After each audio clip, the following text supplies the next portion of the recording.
Hello दोस्तों, नमस्कार। मैं Arun Kumar videos study centre में आपका स्वागत करता हूं। और आज हम प्रैक्टिस सेट टॉप 10 सीरीज की 10वीं सीरीज है। और इस वीडियो में आपको यहां से 10 ऐसे बहुविकल्प क्वेश्चन जो आपके 1 नंबर में तो पूछे जाते हैं, वो कभी कभी 2 नंबर में या 4 नंबर में भी पूछ लेता है। तो जैसे कि अब नई शिक्षा नीति आई है, तो उसमें नई शिक्षा नीति के अकॉर्डिंग उसमें 20 बहुविकल्प प्रश्न आने वाले हैं। तो उसके अनुसार हमने यहाँ से टॉप 10 सीरीज चलाई हुई है। तो टॉप 10 सीरीज में आपको ऐसे 10 क्वेश्चन मिलेंगे जो बोर्ड परीक्षा में जिनकी आने की पूरी संभावना रहती है। तो जैसे कि आज का जो प्रैक्टिस सेट है हमारा, हम 822 AB 2022 का प्रैक्टिस सेट है। तो इसके जो बहुविकल्प क्वेश्चन हैं उसके साथ साथ अन्य क्वेश्चनों को भी देखेंगे। तो पहले यहाँ पर हम बात करते हैं कि इसमें पहला क्वेश्चन है, जैसे कि आप स्क्रीन पर देखेंगे, आपको दिख रहा होगा। तो इसमें बोला गया है कि दी गई संख्याओं में अभाज्य संख्या होगी। तो दी गई संख्याओं में अभाज्य संख्या, तो आपको 4 विकल्प दिए हैं। पहला विकल्प है 0, दूसरा विकल्प है 1, और तीसरा विकल्प है 2, और चौथा विकल्प है आपका 8। तो मैंने कल की वीडियो में भी बताया था आपको। तो मैंने बताया था कि सबसे छोटी अभाज्य संख्या, क्वेश्चन नंबर फर्स्ट के क की बात कर रहे हैं। तो ध्यान से देखेंगे, सबसे छोटी अभाज्य संख्या, कल भी हमने बताया था, जो कल वीडियो डाली है तो उसमें हमने अभाज्य संख्या पर थोड़ी चर्चा करी थी डिटेल में। तो यहाँ पर हम सबसे छोटी की बात कर रहे हैं तो 2 है। और इसमें अभाज्य संख्या 0, 1, 2, 8, तो यहाँ पर 2 होती है। यदि इसमें अभाज्य संख्या 2 ना होकर के अन्य कोई संख्या दे देता, पहला ऑप्शन है आपका 1, दूसरा ऑप्शन है आपका यहाँ से 1, और तीसरा ऑप्शन है आपका यहाँ से 2, और चौथा ऑप्शन है आपका यहाँ से 8। तो चौथा ऑप्शन आपका 8 है, तीसरा यहाँ से 2 था ना, 2, और ये आपका 8 है। तो बात करते हैं यहाँ से इसकी। तो पहला आपका 0, दूसरा आपका 1, तीसरा आपका 2, और यहाँ पर 8। ये सबसे छोटी अभाज्य संख्या। ये भी पूछ सकता है कि सबसे छोटी अभाज्य संख्या कौन सी है। तो अभाज्य संख्या, तो सबसे छोटी अभाज्य संख्या की बात करें तो 2 है, हमने आपको बताया। उसके बाद अन्य 2 यदि नहीं है ऑप्शन के अंदर, मान लिया 3 होती, तो ऑप्शन आपका 3 होता। ठीक है ना। वो सबसे छोटी पूछेगा तो आपका आंसर 2 ही होगा। और अभाज्य संख्या पूछता है तो फिर वे संख्याएं जो केवल और केवल अपने आप से विभाजित होती है, या हम कह सकते हैं जिसके केवल स्वयं और एक, जिसके 2 गुणनखंड हो। जैसे कि मैंने कल भी बताया था, जैसे 5 है, 5 भी एक क्या है, अभाज्य संख्या है। तो 5 के फैक्टर ज्यादा कितने होंगे, 2। तो ऐसी संख्याएं जिनके केवल और केवल 2 फैक्टर हो, तो उसको बोलते हैं अभाज्य संख्या। ठीक है। तो यहाँ पर बात कर रहे थे अभाज्य संख्या की, तो यहाँ पर अभाज्य संख्या 2 होती है। तो आपका आंसर होगा 2। ठीक है, मीन्स आपका थर्ड ऑप्शन होगा। बात करते हैं नेक्स्ट की। तो समीकरण दी है और समीकरण का विविध कर पूछ रहा है। क्या पूछ रहा है, विविध कर। तो विविध कर का आपने फॉर्मूला भी पढ़ रखा है। तो यहाँ पर ख है, आप स्क्रीन पर भी देखेंगे। समीकरण 3x² - 2x + 1/3 = 0 का विविध कर। तो यहां से आपसे विविध कर पूछा गया है। तो विविध कर का फॉर्मूला क्या होता है? हाँ जी तनु बताइए, विविध कर का फॉर्मूला क्या होता है? यस, आप बताइए। दिव्यांश तुम बताओ, चलिए बताइए, विविध कर का फॉर्मूला क्या होता है? हाँ बताइए। देखिए, विविध कर जो होता है D = B² - 4AC। तो ये आपका विविध कर का फॉर्मूला है, इसको विविध कर बोलते हैं। और यहां से देखिए, अब यहां से सबसे पहले हमें समीकरण दी है, तो समीकरण की बात करते हैं। पहले समीकरण देखिए क्या दी है। तो यहां से समीकरण को लिख लेंगे आप, 3x² - 2x + 1/3 = 0। आप इसको थोड़ा ऐसा भी देखिए, ax² + के bx + के c = 0 से क्या कर देंगे आप, तुलना करने पर, यहां पर आप तुलना कर देंगे इसकी। और तुलना करने के बाद एबीसी की वैल्यू आ जाएगी। किसकी वैल्यू आ जाएगी, एबीसी की। फिर एबीसी की वैल्यू आ जाएगी, तो फिर हम फॉर्मूले में पुट कर देंगे। तो यहां से a = 3, b = -2, c = 1/3। तो फॉर्मूला क्या है, d = b² - 4ac। और यहां से b की वैल्यू -2 का होल स्क्वायर -4, a कितना है 3, और c कितना है 1/3। 3 से 3 कैंसिल हो जाएगा। यहां से देखिए 2 का वर्ग कितना होता है, 4, और यहां से भी 4 बचता है। तो 4 - 4 0। तो यहां से d की वैल्यू क्या आती है, 0। तो ऑप्शन आप देखेंगे, इसमें हमारा 4th ऑप्शन होता है। आप स्क्रीन पर भी देखेंगे तो आपका 4th ऑप्शन होता है। तो नोट करिए इसे।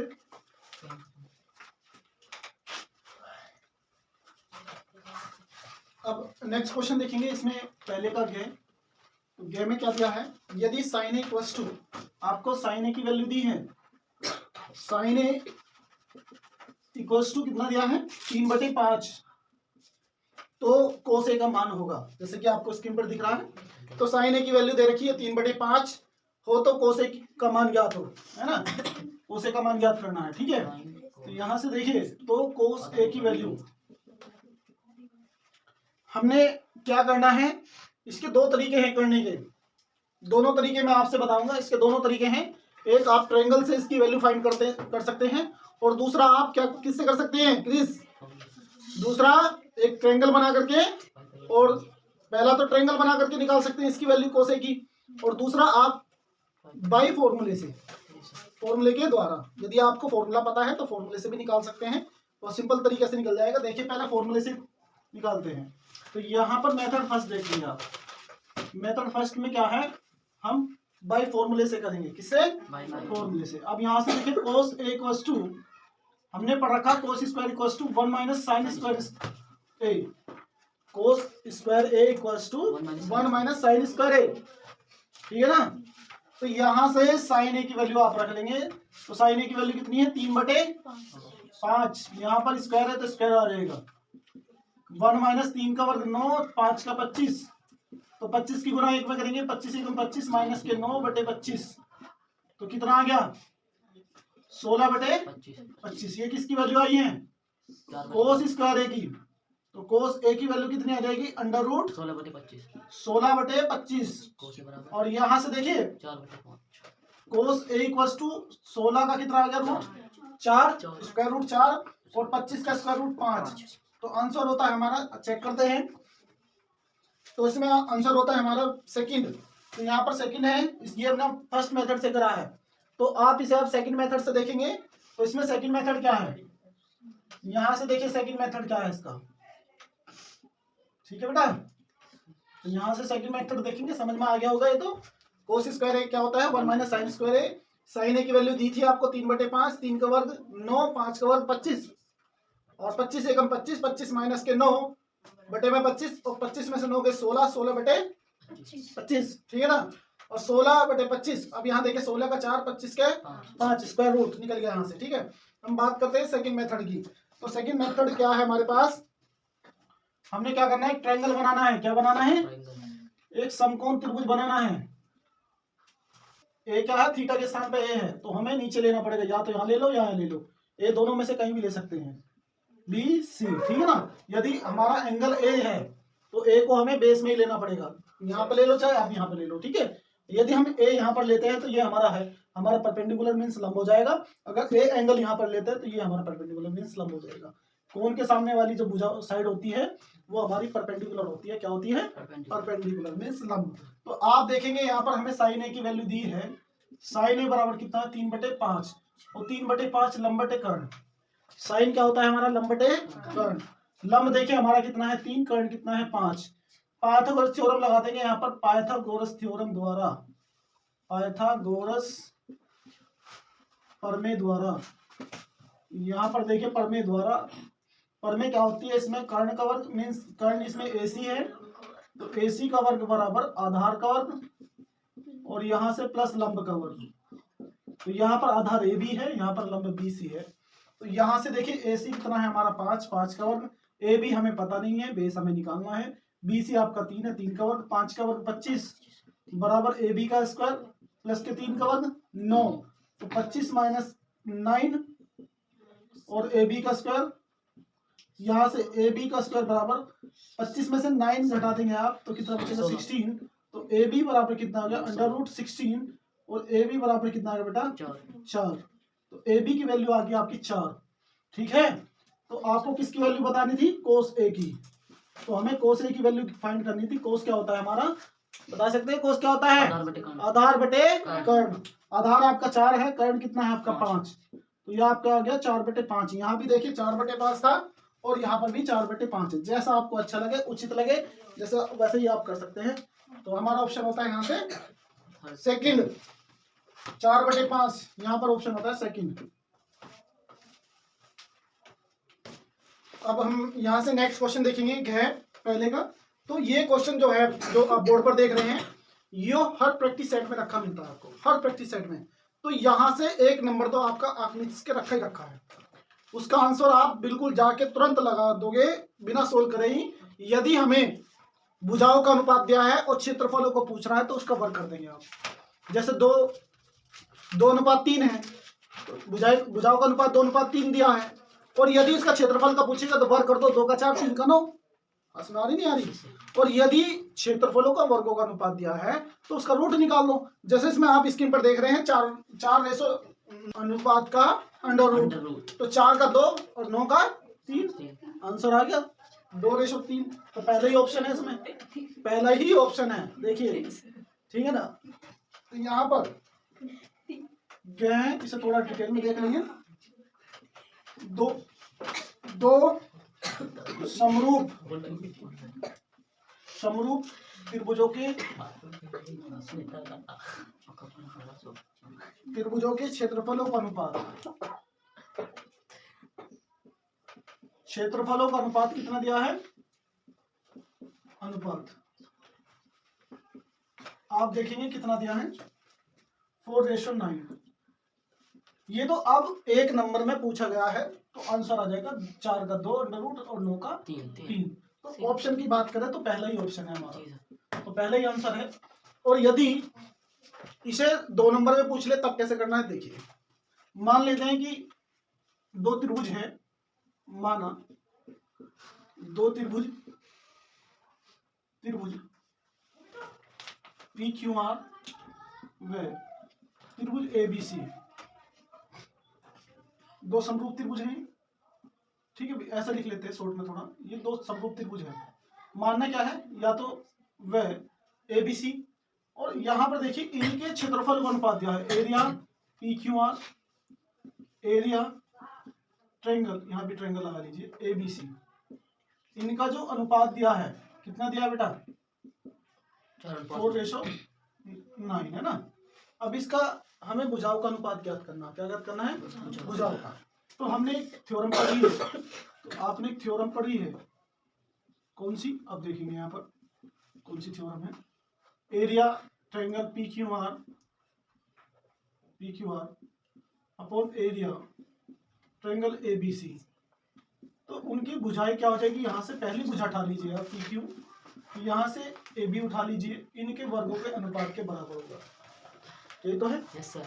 और यहाँ पे हमें ये कितना दिया है 4, और ये कितना दिया है ABC 9, ठीक है, ये है और ये है। पहले आओ पहले पाओ, ठीक है ना, पहले आओ पहले पाओ। यहाँ पे पहला है तो इसका 4 हो गया, इसका 9 हो गया, पास में नहीं। तो यहाँ से PQ अपॉन AB का स्क्वायर, तो यहाँ पर ये स्क्वायर क्या बना लेगा, इधर आके रूट बना लेगा। तो यहाँ से PQ, इसका जो स्क्वायर है इधर जाके रूट बना लिया, तो स्क्वायर यहाँ से हट जाएगी। और 4 का कितना होता है 2, और 9 का कितना होता है 3। तो PQ अपॉन AB, और हमें क्या ज्ञात करना था, इनका अनुपात ज्ञात करना था, PQ रेशो AB। तो PQ कितना है 2 और AB कितना है 3, तो यहाँ से 2:3 आ गया। हमने पहले ही बता दिया था आपको, यदि एक नंबर में पूछेगा ऑप्शन में तो इनका रूट निकाल दो तो आंसर आ जाएगा, और यदि भुजाएं देता तो इसका वर्ग कर दो तो तब भी आंसर आ जाएगा। वो जैसे पूछता है वैसे ही हमें आंसर देना पड़ेगा, ठीक है। तो आप इसे नोट करिए, इसका आंसर होता है हमारा यहाँ से फर्स्ट। चलिए, जैसे हमारा ये डे क्वेश्चन है, और ये डे क्वेश्चन इस प्रकार के क्वेश्चन परीक्षा में आते रहे हैं। तो क्वेश्चन किस प्रकार से है, बोर्ड पर है, तो एक बार आप देख करिए। तो 3, 4, 6 तथा x समांतर माध्य 5 है। क्या है, का समांतर माध्य x का, यहाँ पे का छूट गया, तो का समांतर माध्य 5 है, तो x का मान क्या होगा। तो x का मान पूछा है, तो हम पिछली जो कक्षाएं हमने देखी पढ़ी उसमें हमने आपको बताया था कि समांतर माध्य का फॉर्मूला क्या होता है। समांतर माध्य बराबर क्या होता है, पदों का योग बटे पदों की संख्या। तो ये हम पढ़ते आए हैं, या इसे हम शॉर्ट में लिख देते हैं sigma X upon N, sigma X upon N. इसे कैपिटल एक्स ले लेते हैं, सिग्मा एक्स अपॉन एम। यहाँ पर सिग्मा एक्स का मतलब है जितने भी हमें आंकड़े दिए हैं उनका योगफल और बटे में एम। बात समझ में आई नहीं आई? यहाँ पर समांतर माध्य 5 दिया है, हम इसको शॉर्ट में भी लिख सकते हैं, इसको एक्स बार से लिखते हैं। किससे लिखते हैं? एक्स बार से। तो हमारा ये कितना दिया समांतर माध्य 5 और सिग्मा एक्स, इनको सबको जोड़ लेंगे आप 3 4 प्लस 6 और प्लस एक्स बटे में कितना बेटा 4 संख्याएं हैं, पदों का योग बटे पदों की संख्या। तो पद हमारे 4 हैं और संख्या भी हम संख्या कितनी आ जाएगी 4। समझ में आ रही नहीं आ रही? संख्या हमारी 4 है और नीचे 4 ही आ जाएगा। अब इसको आप ऐड कर लेंगे 4 पंजे 20, यहाँ से 20 हो जाएगा। आप देखेंगे 4 3 7 6 13 प्लस एक्स तो 20। यहाँ पर ये प्लस में है, जब बराबर से इधर आएगा तो ये माइनस का 13 हो जाएगा, इक्वल्स टू में एक्स है। तो 20 में से 13 आप यहाँ पर सब्ट्रैक्ट कर देंगे तो आप देखेंगे 7 आ जाएगा। यहाँ से एक्स हम इसको लिख सकते हैं एक्स बराबर 7। तो यहाँ से आप ऑप्शन देखेंगे आपका, तो यहाँ पर थर्ड ऑप्शन होता है। यदि आपको समझ में ना आया हो तो एक बार और बता देता हूं मैं यहाँ पर कि यहाँ पर हमें 3 4 6 तथा x का समांतर माध्य 5 दिया था। फॉर्मूला होता है हमारा पदों का समांतर माध्य बराबर पदों का योग बटे पदों की संख्या। हमने पदों का योग करा, पदों की संख्या 4 है, इनको सबको जोड़ दिया, 13 प्लस एक्स आ गया, नीचे 4 है, 4 की गुना 5 में कर दी, 4 मुझे 20 और यहाँ से 13 माइनस कर दी किसमें से 20 में से, तो 7 बचता है। यहाँ से एक्स बराबर 7। तो ऑप्शन देखिए जो हमारा नेक्स्ट क्वेश्चन है 6। बात करते हैं 6 की, आप स्क्रीन पर भी देख रहे होंगे और मैंने लिख भी दिया है, तो बात नहीं करेंगे, थोड़ा उधर भी ध्यान देंगे, परीक्षा हमारे सर पर है। तो ये इसमें बोला गया है कि जैसे कि आप देखेंगे कि दो बिंदुओं 2,3 और 4,1 के बीच की दूरी होगी। तो हमसे बीच की दूरी पूछा गया है, तो बिंदु हमें दिए हैं। बिंदु क्या है आप देखेंगे, बिंदु यहाँ से मान लेते हैं कोई ये लाइन है और ये ए है आपका 2,3 मान लेते हैं थोड़ी देर के लिए, कोई दिक्कत नहीं, मानने में क्या दिक्कत है बताइए। और ये बी पॉइंट है कोई और ये 4,1 है, ये इसकी बीच की दूरी ज्ञात करवा रहा है। तो बीच की दूरी का एक ही फॉर्मूला है, मैंने आपसे पहले बताया था। तो यहाँ पर ये x1 है, y1 है, ये आपका x2 है और ये आपका y2 है। यहाँ से हमें x1 y1 पता है और x2 y2 पता है। तो बीच की दूरी बराबर फॉर्मूला हमने आपको पहले ही बताया था। तो यहाँ से x2 माइनस x1 का whole square plus y2 minus y1 का होल स्क्वायर पता है, ठीक है। तो यहाँ से हम बिंदु पुट करते हैं। तो ये क्वेश्चन मैं आपके लिए छोड़ रहा हूँ, तो इसका आंसर आप मुझे कमेंट में बताएंगे। मैंने आपको जो है फॉर्मूला बता दिया है, इसमें आपको ये बिंदु रखने हैं और इसका आंसर आप मुझे कमेंट में देंगे। तो नेक्स्ट क्वेश्चन की तरफ चलते हैं। तो नेक्स्ट क्वेश्चन क्या है, क्वेश्चन नंबर 2 की बात करते हैं। क्वेश्चन नंबर 2, तो क्वेश्चन नंबर 2 इसका आंसर मुझे कमेंट में देंगे आप क्या आएगा, ठीक है। तो बात करते हैं, यदि द्विघात समीकरण, हमें द्विघात समीकरण दिया बेटा, द्विघात समीकरण। तो यहां से द्विघात समीकरण, यहां से देखेंगे आप द्विघात समीकरण क्या है हमारी, एक्स स्क्वायर माइनस 2 और माइनस के 6 बराबर 0। इसमें बोला है कि का एक मूल आपको दिया है कितना 3, के का मान पूछा गया है। एक मूल दिया है 3 और उसमें के की वैल्यू पूछी गई है, किसकी, के की। तो बहुत ही सिंपल सा क्वेश्चन है, हम इसको 2 तरीके से कर सकते हैं। तो एक तरीका कौन सा है देख लीजिए, यहाँ पर x की वैल्यू आपको क्या करनी है 3 रखनी है। तो यहाँ पर एक मूल दिया है, ये भी x का ही मान है, जो दूसरा मूल होता है वो भी x का ही मान होता है। जो मान लेते हैं कि एक मूल x बराबर क्या दिया है 3 दिया है। द्विघात समीकरण है, तो द्विघात समीकरण के 2 मूल होते हैं, दोनों ही अगर x में समीकरण है तो दोनों ही x की वैल्यू होती है। आप 2 x की वैल्यू इसमें रखेंगे तो x पूरी इक्वेशन को वो संतुष्ट कर देगा, मीन्स वैल्यू रखने पर पूरा समीकरण का मान 0 आ जाता है। तो यदि इसमें k है तो हमने क्या करना है, x का मान रखना है और k का वैल्यू आ जाएगा। तो यहाँ पर समीकरण में रखने पर x बराबर 3, समीकरण में क्या कर देंगे रखने पर, समीकरण में रखने पर यहाँ पर आप समीकरण में रख देंगे। तो रखने के उपरांत यहाँ से देखेंगे आप 3 का स्क्वायर माइनस 2k इंटू 3 और माइनस के 6 इक्वल्स टू 0। इतनी बात समझ में आ गई होगी। यहाँ से 3 का स्क्वायर 9 आ जाएगा और 3 टू 6 के और माइनस के यहाँ से 6 आ जाएगा और इक्वल्स टू में 0 9 में से 6 आप सब्ट्रैक्ट कर देंगे तो 3 माइनस के 6 के इक्वल्स टू 0। या हम लिख सकते हैं, क्या लिख सकते हैं, 3 इक्वल्स टू 6 के इधर चला जाएगा, माइनस के 6 के इधर आके प्लस के 6 के हो जाएगा, और यहाँ से 3/6 इक्वल्स टू के। हमने बताया था जो मल्टीप्लाई में जो डिजिट होती है वो बराबर वाले की कहाँ जाती है, बटे में जाती है। तो यहाँ से 3 एकम 3, 3 दूनी 6, तो के की वैल्यू यहाँ से देखेंगे आप, इधर यदि नहीं समझ रहा है तो के की वैल्यू आ गई 1/2। तो आप आंसर का मिलान करेंगे, के की वैल्यू क्या है 1/2। तो हमारा ऑप्शन इसमें आंसर सीट में चेक करना पड़ेगा। तो के बराबर 1/2 है। तो यहाँ पर आप, मैं इसका आंसर इसमें डाल दूंगा, आपको वीडियो के लास्ट में मैं इनके आंसर भी डाल दूंगा कि पहले इनका आंसर क्या है। तो यहाँ पर यदि देखना चाहते हैं, यदि आपको दिख रहा है तो यहाँ पर देखेंगे ये के इक्वल्स टू 1/2। नहीं दिख रहा हो कोई बात नहीं, हम इसे लास्ट में डाल देंगे वीडियो पे। देखिए यहाँ पर क्वेश्चन नंबर सेकंड का क्या देखेंगे, ये बहुत बार आया हुआ है, ये 1 नंबर में भी पूछा जाता है और यहाँ पर भी, यहाँ देखिए 2 नंबर 1 नंबर में पूछा गया है, यहाँ पर भी 1 नंबर में पूछा गया है। तो इसे कैसे करेंगे देखिएगा, मैंने कितनी बार बताया है कि 2 tan थीटा अपॉन 1 प्लस, यहाँ पर स्क्वायर होगा 1 प्लस tan स्क्वायर थीटा। देखिए जरा यहाँ पर ये sin 2 थीटा का फॉर्मूला किसका है, sin 2 थीटा का, और यहाँ पर थीटा देखिए कितना है 30 है, कितना है 30। तो यहाँ पर मैं इसकी बात करूँ, यदि हम इसकी बात करें 2 tan 30 upon 1 plus tan square 30, और ये किसका बेटा sin 2 थीटा, तो थीटा की जगह कितना है, यहाँ पर 30 रख देंगे, और sin 2 3 या 6, और यहाँ से 60 आ जाएगा। और बात करते हैं sin 60 की वैल्यू, वो sin 60 की वैल्यू √3/2 होती है, कितनी होती है √3/2। तो यहाँ से आपका आंसर ये होता है। इसे 2 टाइप से कर सकते हैं।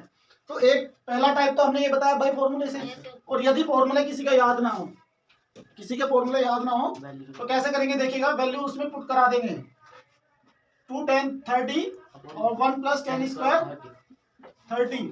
बहुत ही सिंपल क्वेश्चन है और घबराने वाली बात नहीं है, ठीक है। पेपर परीक्षा नजदीक है तो फॉर्मूला भी याद रखो बेटा। और 2 tan 30 का मान आप जानते ही 1/√3 होता है, 1/√3, और 1 प्लस यहाँ पर भी 1 प्लस tan 30 की वैल्यू रख देंगे, 1/√3 का स्क्वायर हो जाएगा, और यहाँ से 2/√3 आ जाएगा, और यहाँ से देखेंगे आप 1 का स्क्वायर 1 होता है और √3 का 3। आपने क्या करना है 2/√3 तो ऐसे लिखना है, और देखिए यहाँ पर 3 बन जा 3 प्लस के 1/3, ये ऊपर चला जाएगा और ये यहाँ पर, ठीक है। तो यहाँ पर आप देखेंगे थोड़ा सा, यहाँ पर देखिए जब ये 2 ऊपर चला जाएगा, सॉरी 3 ऊपर चला जाएगा तो 2 गुना 3, और यहाँ से देखेंगे आप √3 एक तो यहाँ से, और 3 और 1 4, क्लियर है। 2 एकम 2, 2 दूनी 4, और देखिए क्योंकि √3 के अंदर मैंने आपसे पहले बताया है √3, सुनो सॉरी 3 के अंदर एक √3 है, एक √3 है, क्लियर है। और जब हम इसको 3 को ये लिख सकते हैं √3 इंटू √3, या तो एक तरीका और है मैं आपसे बता देता हूँ। तो यहाँ से 3/√3 आ गया, और √3 के ऊपर नीचे मल्टीप्लाई कर देंगे, ठीक है। 3√3 आ जाएगा और नीचे 3 आ जाएगा, ठीक है। और 2 भी था यहाँ से, ये 2 भी था, ये वाला है ना, ऊपर से 3 और यहाँ से 2√3 बचा, और यहाँ से 2 भी है ना, ये वाला 2, 3 से 3 कट गया तो कितना आ गया √3/2। तो समझ में आई बात नहीं आई। तो यहाँ से वैल्यू रख के भी कर सकते हैं और विदाउट वैल्यू यहाँ से फॉर्मूले से भी कर सकते हैं आप, ठीक है, जैसा आपको अच्छा लगे, ठीक है। तो हमारा आंसर होता है, हम आंसर की पुष्टि कर लेते हैं, तो √3/2 ही है। देखिए पहले का घ और पहले का घ उसमें भी क्षेत्रफलों का अनुपात दिया था, यहाँ क्षेत्रफलों का अनुपात नहीं दिया है, यहाँ पर अलग अलग क्षेत्रफल दिए हैं, फर्क इतना है बस। तो हमने क्या करना है, उसमें भी भुजाओं का अनुपात पूछा था, इसमें भी भुजाओं का अनुपात पूछा है, बस नहीं आता। तो हमने क्या करना पड़ेगा, मान लेते हैं कि पहला जो पहला त्रिभुज है वो त्रिभुज एबीसी है, पहला मान लेते हैं कि त्रिभुज एरिया, डायरेक्ट ही कर लेते हैं, area triangle ABC ratio area, या बटे में कर लेते हैं क्योंकि हमें क्या दिया है, रेशो में नहीं दिया है, तो बटे में क्या देगा, एरिया को दूसरा ट्रायंगल ले लेते हैं PQR, इनकी भुजाओं का अनुपात दिया है, इनकी भुजाओं का अनुपात दिया है। तो मान लेते हैं, पहले मानना पड़ता है, मान लेते हैं कि माना त्रिभुज ABC, एरिया थोड़ा सही करके लिख देते हैं। एरिया त्रिभुज ABC बराबर 169। फिर दूसरा एरिया PQR, ट्रायंगल PQR बराबर 225 ये हमें दिए हैं, मान लेते हैं, ठीक है। और हमसे पूछा गया है कि इनकी भुजाओं का अनुपात ज्ञात कीजिए। भुजाओं का मतलब यहाँ से AB उठा लो, यहाँ से PQ उठा लो, AB रेशो PQ, ये हमसे पूछा है। बात क्लियर है? करना चाहिए तो हम इसे डायरेक्ट भी कर सकते थे, समझ में आ रही है? हम इसे डायरेक्ट भी कर सकते थे। तो मान लेते हैं कि ये त्रिभुज जो है हमारे क्या होता है, AB, पहले त्रिभुज की क्या है, AB भुजा उठा लेंगे AB, और दूसरे की PQ उठा लेंगे। और ये मैंने पहले भी लिखा था अभी, तो ये आपका ये थ्योरम यहाँ से लग जाएगी। क्या लग जाएगी? थ्योरम। तो थ्योरम क्या है, हम इसे ओरल वैसे ही बता देते हैं कि दो त्रिभुजों के क्षेत्रफलों का अनुपात उनकी संगत भुजाओं के वर्गों के अनुपात के बराबर होता है। मैं इसको लिख देता हूं, दो त्रिभुजों के क्षेत्रफलों का अनुपात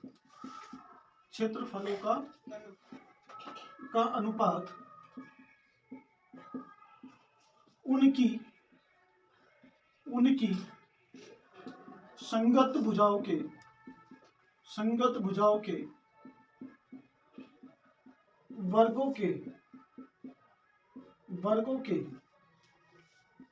वर्गों के दो त्रिभुजों के क्षेत्रफल का अनुपात उनकी संगत भुजाओं के वर्गों के अनुपात के बराबर होता है। तो यहाँ से ये आपका थ्योरम है। ये थ्योरम पहले भी लगी थी और इस बार भी लग रही है, तो हम इसे नोट करके लिख लेंगे। यहाँ पर हमने इसलिए यहाँ पर ये लिखते हैं जो आपने लिखा है ऊपर, ठीक है। तो हमें क्या करना है, भुजाओं का अनुपात बताना है। क्या बताना है? भुजाओं का अनुपात, ठीक है। तो हम यहाँ थोड़ा AB को इधर लिख लेते हैं, AB PQ को दोनों का स्क्वायर, और इनको इधर लिख लेते हैं, area triangle ABC upon area triangle PQR। तो यहाँ से हमें ये दोनों दिए हैं, पहला 169 है, दूसरा 225 है। तो यहाँ से AB अपॉन PQ का स्क्वायर है। बात करते हैं AB अपॉन PQ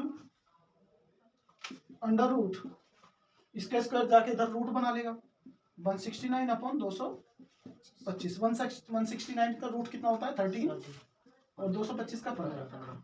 तो इनका हमसे क्या पूछा था, जैसे स्क्रीन पर देखेंगे आप, क्वेश्चन लिखा भी रहा है। तो उनकी भुजाओं का अनुपात, तो हम यहाँ पर AB ratio PQ equals to 13 ratio 15, ये आपका आंसर होता है। हम अपने आंसर की पुष्टि कर लेते हैं। देखिए नेक्स्ट क्वेश्चन हमारा गह किस प्रकार से है, बहुत ही अच्छा क्वेश्चन है।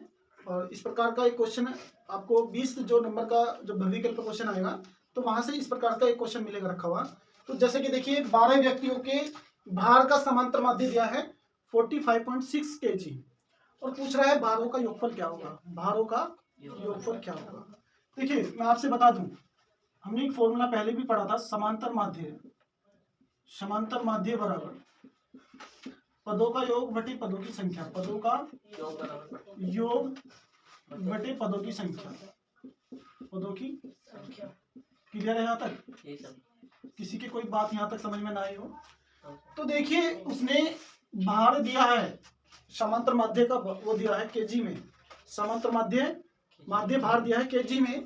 तो यहाँ पर हम समांतर माध्य यहाँ पे लिख देंगे 45.6, और पदों का योग का मतलब है उनके भारों का योगफल, उनके भार का योगफल है ना, भार का योग, ठीक है भाई। अब यहां से देखिएगा, इसको भार के योग को हम सिग्मा एक्स मान लेते हैं। क्या मान लेते हैं? सिग्मा एक्स, ठीक है। मान लेते हैं कि उनके माना भारों का योगफल बराबर, भारों का योगफल बराबर एक्स है। क्या है? एक्स तक थोड़ा सा हमें सहूलियत होती है, इतना बड़ा लाइन ना लिख करके छोटा सा लिख दो, है ना। पदों का योगफल क्या आ गया? सिग्मा एक्स, क्योंकि हमने एक फॉर्मूला पढ़ा है, हम इसे यदि फॉर्मूला लिखें एक्स बार बराबर पदों का योग बटे पदों की संख्या, सिग्मा एक्स अपॉन एन। और सिग्मा एक्स हमें कितने दिया? 45.6 और सिग्मा एक्स हमें निकालना है पदों का योगफल। पदों की संख्या कितने हैं पद? 12 व्यक्ति हैं, तो ये हमारे पद है। तो इसकी इधर मल्टीप्लाई हो जाएगी 45.6 गुना 12 बराबर सिग्मा एक्स।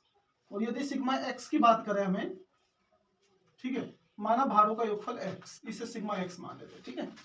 सिग्मा एक्स ही तो है, क्योंकि यहाँ पर हमें सिग्मा एक्स लेना पड़ेगा, सिग्मा एक्स, ठीक है, क्योंकि पद एक्स हो जाएंगे हमारे और पदों का योगफल सिग्मा एक्स हो जाएगा, ठीक है।